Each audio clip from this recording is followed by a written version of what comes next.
যাক, যেটা হাঁটতে পারতো না কিছুক্ষণ আগেও সেটা এখন দৌড়াইতেছে আর কি। আপনার নাম কি? আমার নাম মোহাম্মদ জাহাঙ্গীর হোসেন। জাহাঙ্গীর হোসেন। কি করেন আপনি? আমি রেখে আছি। ব্যাংকে চাকরি করেন না? তো আপনি তো ডাক্তারি পেশার সাথে জড়িত না, গরু বেশি একটা পালেন না। না না, আপনার এই গরুটার কি কতদিন থেকে সমস্যা ছিল, কি সমস্যা ছিল? এটা এই যে পিছনের পাটা আপনার টাইনা হাঁটতো, হুম। যার ফলে সকালবেলা বের করতে গেলে দেখা গেছে করে বের হইতে পারতো না। বের হইতে পারতো না। মানে মনে হয় যে তার যে খোরাটা আছে এই হুম জায়গায় হুম। ভেঙে যাবে একটা ভাব। এইখানে ভেঙে যাবে। হ্যাঁ, এটা পরে? আমি তো বের করি না বেশি একটা, তো মনে হয় যে বছর খানি ধরে এই রোগটা সে ভুগতেছে। এবং এটা গোল করে রাখতেন? গল করে রাখছি। আসলে কি চাইলে কি একটা মহিলা মানুষ এই গরুটা বের করতে পারবে একটু? না না না, হ্যাঁ, দুইজন তিনজন লাগে বের করতে। দুইজন? দুই তিনজন লোক একদম রিয়েলিটি এটাই। এবং এই কারণেই এটা আর বাইরে বের করেন না, এই কারণে বের করি না। ঘরেই থাকে। ঘরেই থাকে। তো হ্যাঁ, পয়লা যাইতো এরকম অবস্থা। পড়ে যাইতো।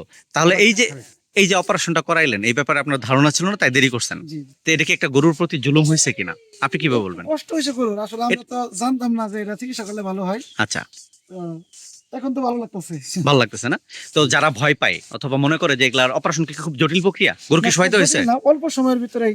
শোয়াইতে হয় নাই তো? না, সহায়তা হয় না, দাঁড়ানো অবস্থা করা হয়েছে। তার মানে ভয়েরও কোনো কিছু নাই। ভয়ের কিছু নেই। আচ্ছা, যারা আছে তাদের উদ্দেশ্যে কি বলবেন, যে করাই ফেলতে নাকি? না, যদি এরকম গরুর সমস্যা থাকে অবশ্যই দ্রুত চিকিৎসা নেই। আচ্ছা, ধন্যবাদ আপনাকে।